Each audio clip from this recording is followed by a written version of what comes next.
Hello everyone, আমরা viscosity ও surface টেনশনের problem set 2 করছিলাম, রাইট? এবং সেখানে আমরা 4টে কোশ্চেন কিন্তু করে ফেলেছি। তো আজকে আমরা নেক্সট কোশ্চেন থেকে স্টার্ট করবো। ওকে, সো দেখো, 5 নম্বর কোশ্চেনটা কি বলছে? বলছে 5 মিলিমিটার ব্যাসার্ধের একটি বায়ু বুদবুদ স্থিরভাবে একটি তরলের ভিতর 5 × 10⁻³ মিটার পার সেকেন্ড বেগে ওপরে উঠছে। ওকে, মানে জিনিসটা কি, আমি জিনিসটাকে দেখাবো, অসুবিধা নেই। বলছে তরলের ঘনত্ব এত kg/m³ এবং তরলের সান্দ্রতাঙ্ক আমাদের বের করতে হবে, এবং বায়ুর যে ঘনত্ব সেটাকে বলে দিয়েছে নেগলিজেবল। ওকে, মানে কোশ্চেনটা কি বলছে দেখো, কোশ্চেনটা বলছে একটা তরল রয়েছে এরকম, রাইট? একটা পাত্র তুমি নিয়েছো, সেখানে কি তরল রয়েছে, বা জল বলতে পারো, যে কোনো লিকুইড নিয়েছো তুমি, রাইট? এখানে কি রয়েছে? লিকুইড রয়েছে, লিকুইড আছে এখানে। ওকে, এইবার এই লিকুইডের ভেতরে একটা বাবেল উৎপন্ন হয়েছে, মানে কি বায়ুর বুদবুদ উৎপন্ন হয়েছে, মানে এদিক দিয়ে জলে ভর্তি, এগুলো জলে ভর্তি। বাট এইখানে কি উৎপন্ন হয়েছে দেখো, এখানে কিন্তু একটা বাবেল উৎপন্ন হয়েছে, তার মানে কি এর সাইড দিয়ে কিন্তু জল রয়েছে, বাট এর ভেতরে কিন্তু মানে ভেতরে কি রয়েছে? বায়ু রয়েছে ভেতরে, রাইট? মানে এদিক দিয়ে লিকুইড রয়েছে, এগুলো সব লিকুইড, বাট এই ভেতরটাই কিন্তু এয়ার রয়েছে। আমি যদি এর ভেতরের কথা যদি বলি, তুমি বলবে এয়ার আছে এর ভিতরে, কারণ এয়ার বাবেল উৎপন্ন হয়েছে, রাইট? মানে জলের ভেতরে একটা বায়ুর বুদবুদ উৎপন্ন হয়েছে, এবং সেটা কি হচ্ছে দেখো, সেটা যে আমরা সবাই জানি বায়ুর বুদবুদ বেসিক্যালি কি হয়, আস্তে আস্তে কিন্তু ওপরের দিকে উঠতে শুরু করে, রাইট? সো এটা কিন্তু আস্তে আস্তে ওপরের দিকে উঠছে। কত ভেলোসিটি নিয়ে বলছে? v = 5 × 10⁻³ মিটার পার সেকেন্ড বলে দিয়েছে তোমাদের কোশ্চেনে। ওকে, তাহলে এবার আমাকে কি কি বলে দিয়েছে দেখো, এই যে তরল, যে লিকুইডটা তুমি নিয়েছো, লিকুইডের ডেনসিটি তোমাকে বলে দিয়েছে এত। তাহলে এই লিকুইডের ডেনসিটি তুমি দুটো জিনিস কনসিডার করো। দেখো, এখানে বেসিক্যালি আমাদের বের করতে হবে কি? সান্দ্রতাঙ্ক, রাইট? মানে ভিসকোসিটি, কোএফিসিয়েন্ট অফ ভিসকোসিটি আমাদেরকে বের করতে হবে। তো তোমরা একটা ফর্মুলা জানো, সেটা কি? বেসিক্যালি টার্মিনাল ভেলোসিটির ফর্মুলা তোমরা জানো। এখানে যেহেতু স্থিরভাবে বলে দিয়েছে, স্থিরভাবে মানে কি একদম কনস্ট্যান্ট ভেলোসিটি দিয়ে আইদার নিচের দিকে নামতে পারে অথবা উপরের দিকে উঠতে পারে। এখানে কোশ্চেনটা বলেছে উপরের দিকে উঠছে, অসুবিধা কিছু নেই। কিন্তু স্থির বেগে যেহেতু উপরের দিকে উঠছে, তার মানে কি বেসিক্যালি এখানে তোমার টার্মিনাল ভেলোসিটির কথা আসবে এখানে, রাইট? মানে প্রান্তীয় বেগ বা সীমান্ত বেগের কথা তোমার এখানে আসবে। তাহলে প্রান্তীয় বেগ বা সীমান্ত বেগ মানে টার্মিনাল ভেলোসিটির যে ফর্মুলাটা হয়, সেটা আগের দিনে দেখিয়েছিলাম, 2/9 r² × g / ইটা ইন্টু এইখানটা হবে তোমার, ধরো যে যে বলটা পড়ে বা যে গোলকটা নিচের দিকে পড়ে বা উপরের দিকে ওঠে, সেই গোলকটার ডেনসিটি, সেটাকে সাপোজ রো বলছি, মাইনাস সিগমা। তাহলে এইটা কার ডেনসিটি? এটা বেসিক্যালি যে অবজেক্টটা পড়ছে, মানে এখানে অবজেক্টটা কি বেসিক্যালি এখানে এয়ার, তাহলে এটা বেসিক্যালি এয়ারের ডেনসিটি, রাইট? আর এইটা তোমার কি, যে লিকুইডের মধ্যে বেসিক্যালি অবজেক্টটা পড়ছে বা উঠছে, তার ডেনসিটি, সে লিকুইডের ডেনসিটি। এটা বেসিক্যালি লিকুইডের ডেনসিটি। ওকে, লিকুইডের ডেনসিটি ক্লিয়ার হয়েছে? এখানে এয়ার বাবেল, এটা হ্যাঁ এয়ার বাবেল। তাহলে এয়ার বাবেলের ডেনসিটি তোমার হচ্ছে তোমার রো। এখানে বেসিক্যালি ডেনসিটিটাকে উপেক্ষণীয় বলে দিয়েছে, মানে নেগলিজিবল, মানে বেসিক্যালি রোটা টেন্স টু 0 তুমি বলতে পারো। অ্যাকর্ডিং টু কোশ্চেন তুমি বলবে যে রো টেন্স টু 0। ওকে, তাহলে এবার দেখো বেসিক্যালি তোমাকে প্রবলেমটা সলভ করতে হবে। ওকে, এইখানে তোমার যে বাবেলটা উৎপন্ন হয়েছে, বাবেলটার যে রেডিয়াস সেটা বলে দিয়েছে 5 মিলিমিটার, বাট সবগুলোকে কিন্তু তোমাকে সেম ইউনিটে নিয়ে আসতে হবে, তবেই কিন্তু প্রবলেমটা তুমি সলভ করতে পারবে। তাহলে দেখো, এখানটায় রেডিয়াসটা যেহেতু বলে দিয়েছে r = 5 মিলিমিটার, তাহলে এটাকে আমরা নিয়ে আসি এসআই সিস্টেমে, নিয়ে চলে আসি, রাইট? এসআই সিস্টেমে, এসআই মানে কি বেসিক্যালি এখানে মিটারে আসবো, তাই তো? তাহলে আমরা কি জানি, 1 মিটার = কত বলো? 10⁻³ মিলিমিটার, সিম্পল জিনিস। তাহলে এখান থেকে তুমি বলবে ভাই 1 মিলিমিটার ইকুয়াল টু কত? 10⁻³ মিটার, তাই না? তাহলে তুমি এখানে লিখবে 5 × 10⁻³ মিটার। তাহলে এতখানি কি রেডিয়াস, ক্লিয়ার হয়েছে? এতখানি কি রেডিয়াস, এই বাবেলটার রেডিয়াস। ওকে, এবার সব ভ্যালু পুট করে দাও, তাহলে তোমার কিন্তু আনসার চলে আসবে। তাহলে দেখো বেসিক্যালি আমি যদি ভ্যালুগুলো পুট করি, তাহলে কেমন হবে? Terminal velocity vt, that is equal two 2/9 থাকলো as it is, into r², আর মানে এটা, তাহলে 5 × 10⁻³ তার হোল স্কয়ার লিখবে তুমি, ইন্টু জি। জি কত হয় বলো? সিজে সিস্টেমে 9.8 মিটার পার সেকেন্ড স্কোয়ার, লিখে দাও। তো 9.8 লিখলে ডিভাইডেড বাই কত দেখো, ইটা তুমি বের করবে, লিখে দিলে এইটা। ওকে, এটা একটু মুছছি। এবার কি রয়েছে দেখো, এয়ারের ডেনসিটি কি বলে দিচ্ছে? নেগলিজিবল, মানে 0। মাইনাস সিগমা, সিগমা হচ্ছে তোমার লিকুইডের ডেন্সিটি তোমাকে বলে দিয়েছে, দেখো এটা সিগমা। সো লিকুইডটার যে ডেন্সিটি সেটা কত বলে দিয়েছে, sigma that is equal to 2000 KG per metre cube. তাহলে এটা তুমি লিখবে 2000। ওকে, তাহলে এটা তুমি যদি ক্যালকুলেট করো তাহলে তুমি একটা আনসার পেয়ে যাবে। সেটাই কি তোমার টার্মিনাল ভেলোসিটি। মানে অ্যাকচুয়ালি টার্মিনাল ভেলোসিটি এখানে বলে দিয়েছে, সরি এখান থেকে আমরা এটা বের করতে হবে।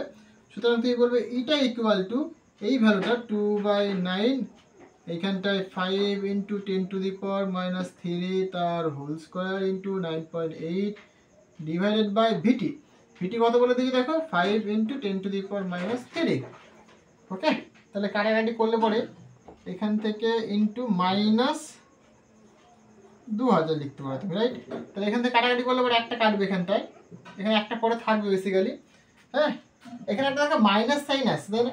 বেসিক্যালি কি রিপ্রেজেন্ট করছে দেখো, সেরকম কিছুই না, তুমি ম্যাগনিটিউড নিয়ে নাও, তুমি মড ভ্যালু নিয়ে নাও, এটা বেসিক্যালি মড ভ্যালু নিয়ে নাও, তাহলে তোমার হয়ে যাবে, ঠিক আছে?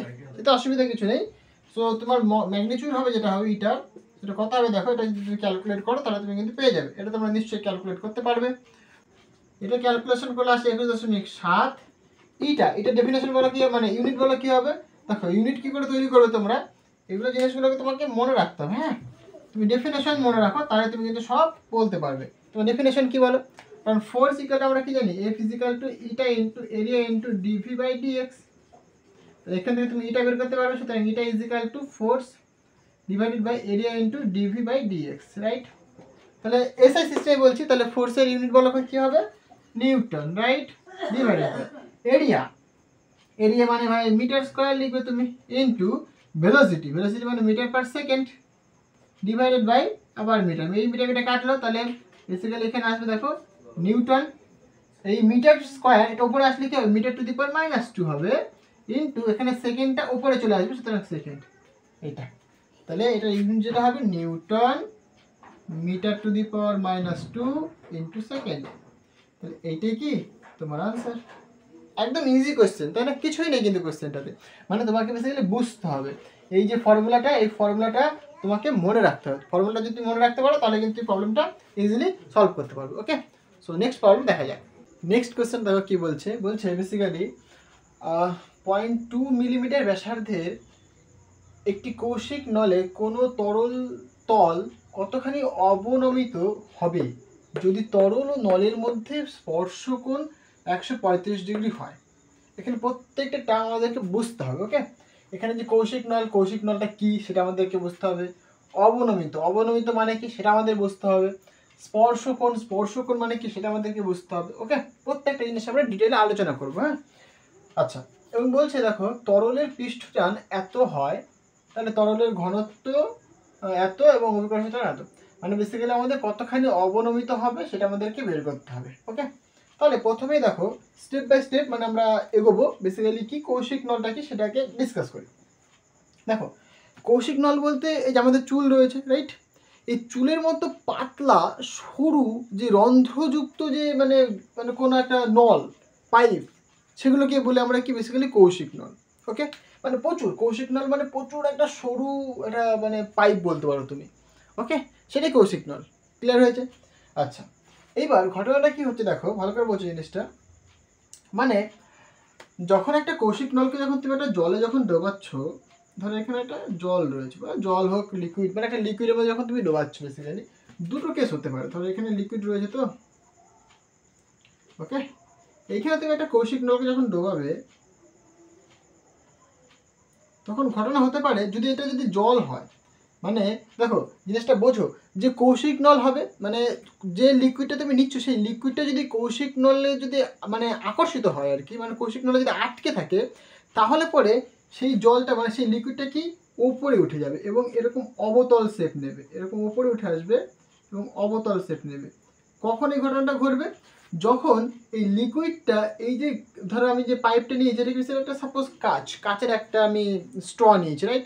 তাহলে এই যে কাচ, এই কাচের দেওয়ালে যেহেতু জল বা লিকুইড যে মানে যে সব লিকুইড কি কাচের দেওয়ালে লেগে পড়ে, যেমন জল হতে পারে, অ্যালকোহল হতে পারে, তারা লেগে পড়ে, তাদের মানে সেই সব লিকুইডে যদি আমি ডোবাই তাহলে কিন্তু সেই লিকুইডগুলো কি ওপরে উঠে আসবে এবং এখানে একটা অবতল শেপ নেবে। ক্লিয়ার হয়েছে? সিমিলারলি এটাকে যদি এরকম করতাম আমরা, মানে এই যে কাচের পাইপটা, এইটাকে সাপোজ আমি এখানে এই লিকুইডে না দিয়ে এমন একটা লিকুইডে দিলাম, সাপোজ এমন একটা লিকুইডে দিলাম, সেটাকে সাপোজ পারদে দিলাম, এই জি মার্কারি, রাইট? মানে মার্কারি কিন্তু কাচের দেওয়ালে কিন্তু লেগে পড়ে না, তাই নয় কি? মার্কারি কাচের দেওয়ালে লেগে পড়ে না। যদি তাই হয় তখন কিন্তু আমরা দেখতে পাই বেসিক্যালি জলটা কি হয়, নেমে পড়ে এবং সেটা কিন্তু উত্তল শেপ ধারণ করে। কেমন হয়? ঠিক এই রকম টাইপ হয়। ক্লিয়ার হয়েছে? মানে এইটা যেরকম একটা কাঁচ, এটা কাঁচ, এটা কি হতে পারে, জল। মানে কখন হবে এই ঘটনাটা, যখন কাঁচ আর জল, মানে যে লিকুইডটা তুমি নিচ্ছ সেই লিকুইডটা যদি কাঁচের দেওয়ালে যদি লেগে পড়ে, তাহলে কিন্তু জল ওপরের দিকে উঠে আসবে, মানে লিকুইডটা ওপরের দিকে উঠে আসবে এবং অবতল শেপ নেবে। ক্লিয়ার হয়েছে?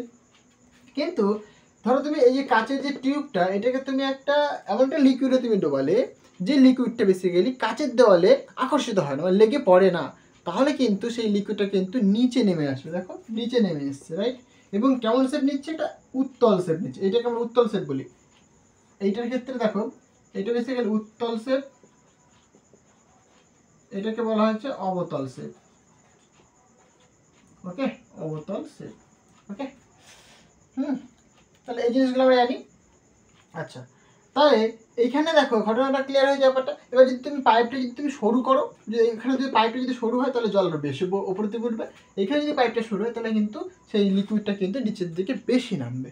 এইটুকুনি ক্লিয়ার হয়েছে। এইটা হচ্ছে তোমার ক্যাপিলারিটি, মানে এই যে ঘটনাটা ঘটছে, মানে জলের যে ওপরে ওঠা নিচে নামা, এটাকে বলি কি আমরা ক্যাপিলারিটি, কৌশিকতা, ক্যাপিলারিটি। ওকে, এই ঘটনাকে বলে আমরা তার ক্যাপিলারিটি। আচ্ছা, জিনিসটা বুঝলাম। এইবার দেখো ঘটনাটা কি হচ্ছে, এই যে জিনিসটা আমি আঁকলাম তো এখানে, আচ্ছা এখানে আমি ইরেজ করছি এটাকে। দেখো এই যে স্পর্শকোণের দিকে আমি আসছি, তাহলে অবনমিত মানে বুঝতে পেরেছো, নেমে পড়া। কতটা নেমে পড়লো, যে এটা হচ্ছে তোমার মানে উন্নতি হয়েছে, এটা ওপর দিকে উঠে গেছে, এটা উন্নতি হয়েছে। যখন নিচের দিকে নেমে পড়ছে এটাকে বলছে অবনতি হচ্ছে। ক্লিয়ার হয়েছে? এবার দেখো সাপোজ এই যে স্পর্শকোণটা বোঝাই আমি। ধরো জলের মধ্যে, এই জলের মধ্যে তুমি পাইপটাকে রেখেছো তুমি, তাহলে এখানে দেখো একটা অবতল শেপ উৎপন্ন করেছে। হতে পারে এরকম, আবার হতে পারে এইরকম, যেটা পারদের ক্ষেত্রে করেছিলাম বেসিক্যালি আমি। মানে একটা যখন মানে কাচের টিউবকে যখন আমি পারদের মধ্যে ডুবিয়ে দিয়েছিলাম, তখন কি হয়েছিল, অবনমিত হয়েছিল, মানে নিচে নেমে গেছিলো, তাই না? আর যখন আমি কাচের টিউবকে জলের মধ্যে বা অ্যালকোহলের মধ্যে রেখেছি, মানে যেসব লিকুইড কি কাচকে আকর্ষণ করে, মানে কাচের গায়ে লেগে পড়ে বেসিক্যালি, হ্যাঁ, তাদের ক্ষেত্রে কিন্তু উপর দিকে উঠে এসেছিলো। তাহলে উপর দিকে উঠে এসেছিলো মানে এরকম শেপ, নিচের দিকে নেমে এসেছিলো এরকম শেপ। যদি এরকম হয় তখন দেখো এটা তো একটা কঠিন পদার্থ, এটা যেটা আমি দিয়েছি এটাকে, এটা কঠিন, এটা এটা তুমি ইমাজিন করতে পারো এটাকে, এটা কাঁচ। ওকে, আর এটা তোমার লিকুইড। ওকে, এইবার তুমি এই যে কঠিন আর এটার সাথে এর বরাবর একটা কি স্পর্শক তুমি টানো, তাহলে যে অ্যাঙ্গেল উৎপন্ন করে এটাকে বলে আমরা কি, তার স্পর্শকোণ।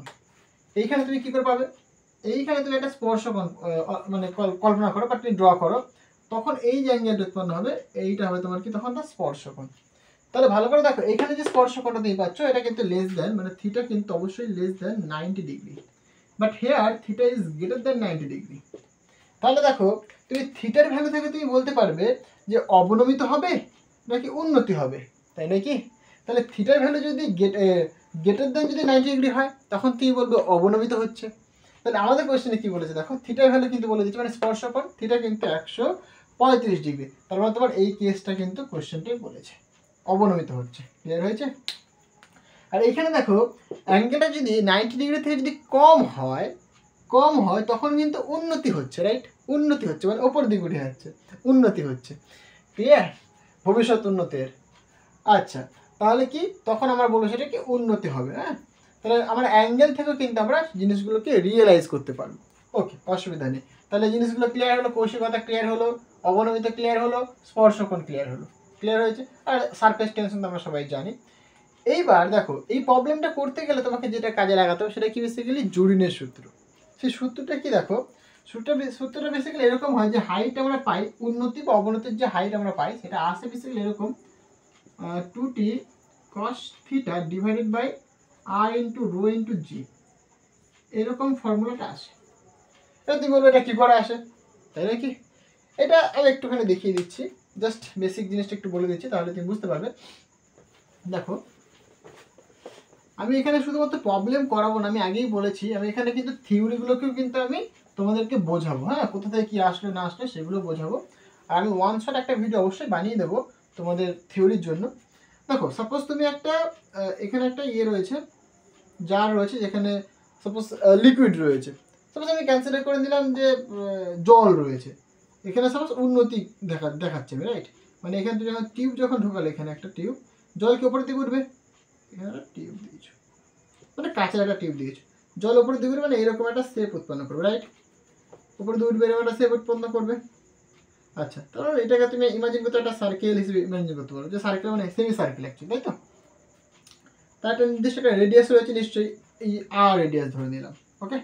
তাহলে এইখানে কিন্তু জল উপরের দিকে উঠে গেছে, ওকে।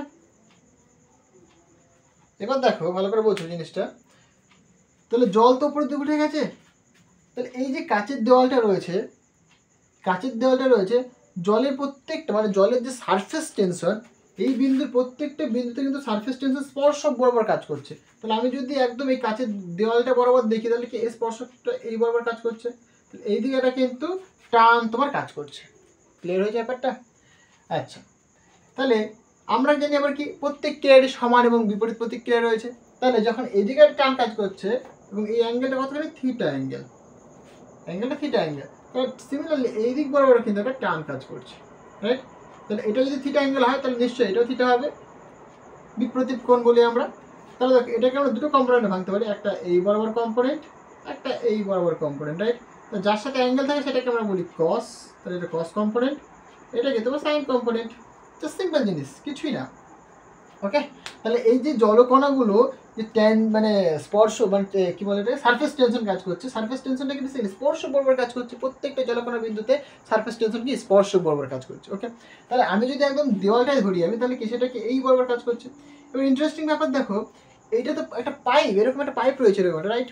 তাহলে কি প্রত্যেকটা বিন্দুতে এই ঘটনাটা ঘটছে, তাহলে কি, তাহলে দেখো এই যে সাইন কম্পোনেন্টটা আমি যদি দেখি, এই দিক বরাবর একটা টি সাইন থিটা কাজ করছে, এদিক বরাবর কাজ করছে, এদিক বরাবর কাজ করছে, এদিক বরাবর কাজ করছে, প্রত্যেকটা বিন্দুতে কাজ করছে সার্কেলের, তাহলে কি হবে বলো তো?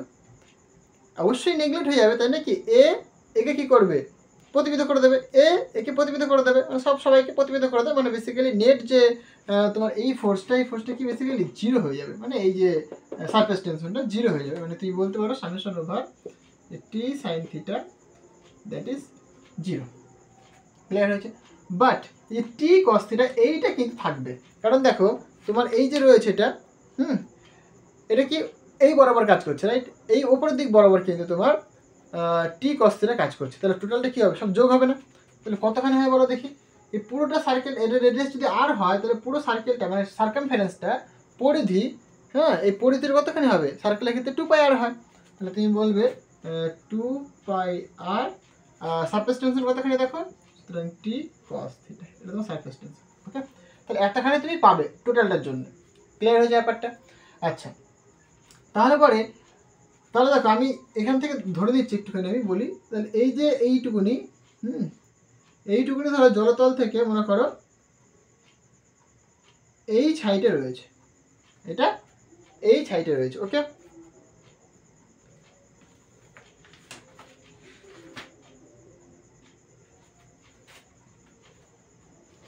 এবার দেখো তাহলে পরে এটা এই সাইডে রয়েছে, অসুবিধা কিছু নেই।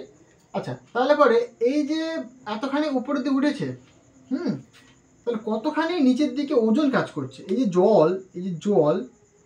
জল বা যে লিকুইডটা তুমি নিয়েছো, সেই লিকুইডটা নিচের দিকে কতখানি ওজন কাজ করছে বলো দেখি। তাহলে এত মানে এই যে জল যে লিকুইডটা তুমি নিয়েছো সেই লিকুইডের ডেন্সিটি সাপোজ হচ্ছে রো ধরে নিলাম আমি। ক্লিয়ার হয়েছে? তাহলে ডেন্সিটি তুমি কনসিডার করে নিলে রো। তাহলে এবার আমাকে বলো এর ওজন কতখানি হবে? ওজন মানে কি, মাস ইন্টু, বলো মাস ইন্টু জি। তাহলে ওজন যদি বের করি আমরা এই যে লিকুইডটার, তুমি বলবে ভাই আমি তো এইটুকুনি পেয়েছি আমি, তাহলে এইটুকুনির জন্যে, তাহলে এইটুকুনির ভলিউম কতখানি, বেসিক্যালি ডেন্সিটির হয়, তাহলে মাস ইন্টু তুমি জি লিখছো, অসুবিধা কিছু নেই। তাহলে মাস কতখানি, তাই না?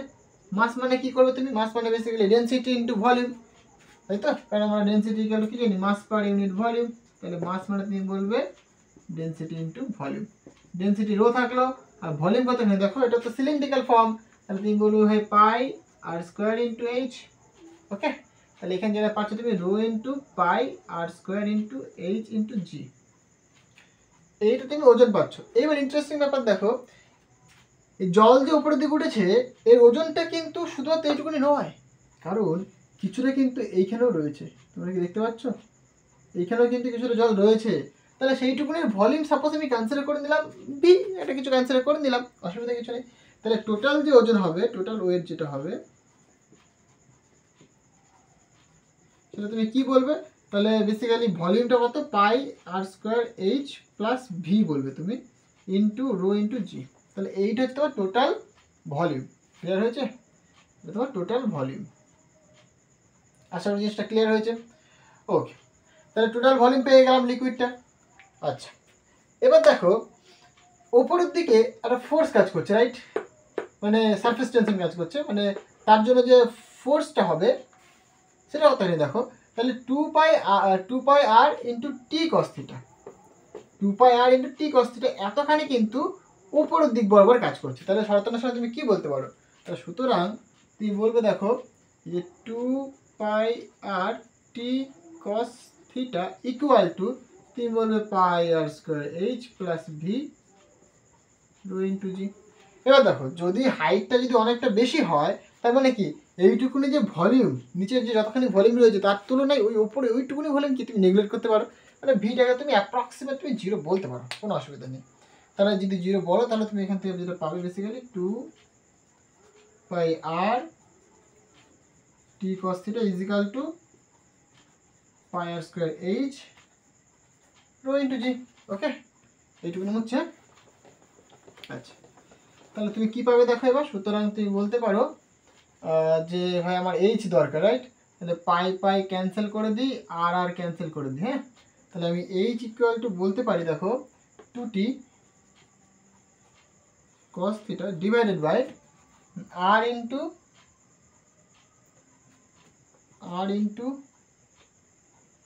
Rho into g. ঠিক লিখলাম আর ইন্টু, কারণ একটা আর একটা কেটে গেছে এখানে, তাহলে আর থাকে, রো থাকছে, জি থাকছে।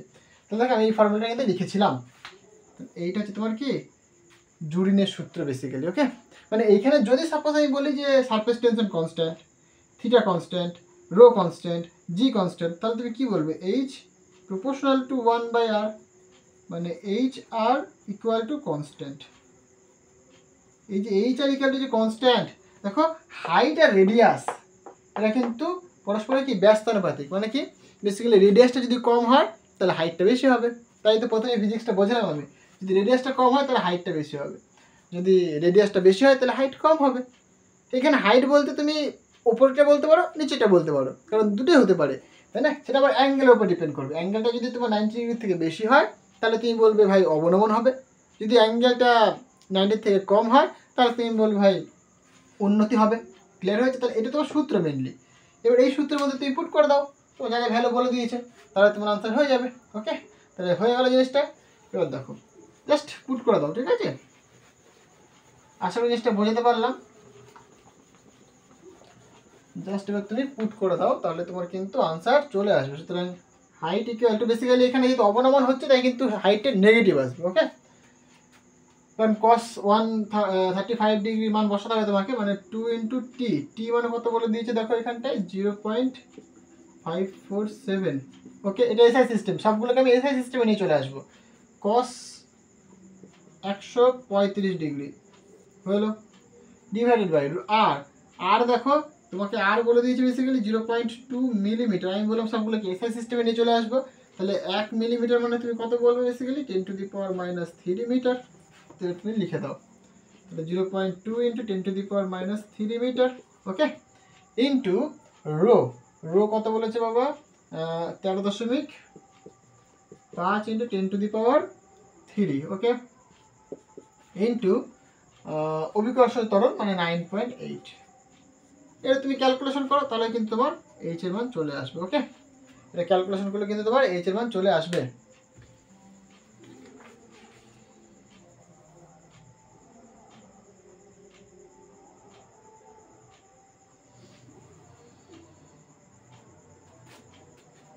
তার যে ভ্যালুটা আসবে বেসিক্যালি সেটা 2.92, তুমি এটা বেসিক্যালি সেন্টিমিটারে নিয়ে চলে আসবে বেসিক্যালি। ওকে, মানে অ্যাকচুয়াল আনসারটা সেন্টিমিটারে রেখেছে, তোমরা সেন্টিমিটারে নিয়ে আসতে পারো বা তোমরা মিটারে রাখতে পারো, কারণ তোমরা রিলেশন জানো 1 মিটার ইজ ইকুয়াল টু কত, 100 centimetre.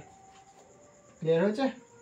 1 metre equal to 100 centimetre, তাহলে এই রিলেশন তোমরা জানো, বেসিক্যালি এটা তোমার আনসার আসবে। ওকে, এখানে তুমি ম্যাগনিটিউড করে দাও, মানে নেগেটিভ আসবে বাট সেটা কি পজিটিভ তুমি ধরে নিচ্ছ, মানে হাইটটা তুমি দেখো, মানে এতখানি ডেপথ কি নামবে নিচে বাবা। ক্লিয়ার হয়েছে? এতখানি নিচে নামবে, নেগেটিভটা বোঝাচ্ছে বেসিক্যালি কি নিচে নামবে। ওকে, আমি নেগেটিভটা এখানে নিইনি, তো নিচে নামছে এতটা। ক্লিয়ার হয়েছে? তাহলে এটাই কিন্তু জাস্ট প্রবলেমটা, কিচ্ছুই নেই। মানে এই ফর্মুলাতে যদি তুমি জানো তাহলে কিন্তু তুমি প্রবলেমটা সলভ করতে পারবে। ওকে, তাহলে কি করে আসলো ফর্মুলাটা, জিনিসটা ক্লিয়ার হয়েছে? তো আজকে এই পর্যন্তই থাক, দেখা হবে নেক্সট ভিডিওতে। আর তোমাদের যদি ভিডিওটা ভালো লাগে তবে অবশ্যই একটা লাইক করে দিও, আর তোমাদের বন্ধুদের সাথে শেয়ার করো, অনেক অনেক বেশি করে শেয়ার করো। সো দেখা হবে নেক্সট ভিডিওতে। So thank you.